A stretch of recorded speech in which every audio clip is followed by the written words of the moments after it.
Emma, congrats on Five Nights at Freddy's. Thank I was you. just telling you, I think it's got great humor, and the scares were right there for me. I'm easily scared, I'm not gonna lie, but they got me quite a few times. Awesome, we'll take it. Oh my Thank gosh. you. But like those eyes, let's start there. How did you get, the eyes are such an integral part of this character design, and they come through the darkness as a character in themselves. Yeah. Talk to me about like why that felt really important to convey on screen. I love that you're asking about the eyes because they're one of my favorite parts about the animatronics. And we were lucky enough to be working with Jim Henson's Creature Shop to build the animatronics. And they brought in like the guy who did Jurassic Park dinosaur eyes to do the eyes. And he's like the eye guy. So we were really, really lucky to make sure that we were getting those right and make sure they felt fake, but also borderline real, and are just walking that line really perfectly. There's just eerily. enough life in them. Yeah. Oh my God. Yeah. What is the hardest part of working with animatronics and directing animatronics on set?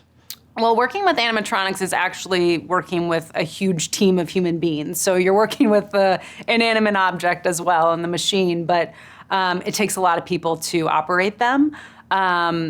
So that's incredible because you get to talk with one puppeteer about eyebrow movement, another puppeteer about the eyes, another puppeteer about the ears, and it's like the combination of all those things that create these moments that are emotional, funny, scary, you name it.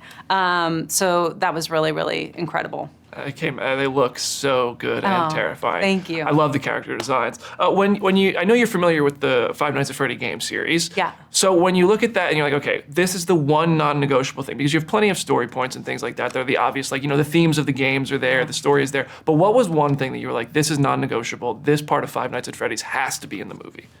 I think the production design alongside the animatronics just felt like needed to really deliver on all the little iconic elements that the fan base was so visually familiar with.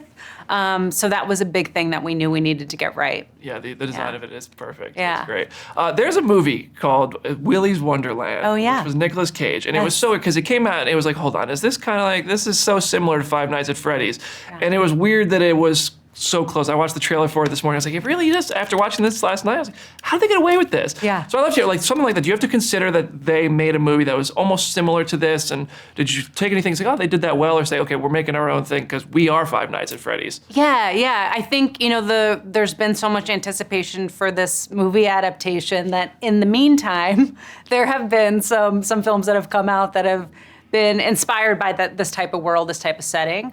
In terms of Willys, I knew visually we were gonna do such a different approach that didn't really feel like a comp for this. And of course we wanted to be unique and distinguished as the original game adaptation. I'm a huge Nicolas Cage fan, so all the love to Willys, but I think what we were doing felt very different, and certainly in terms of the storylines, just, referencing both the lore and also what we wanted to convey with the characters of Mike and Abby and some real human drama.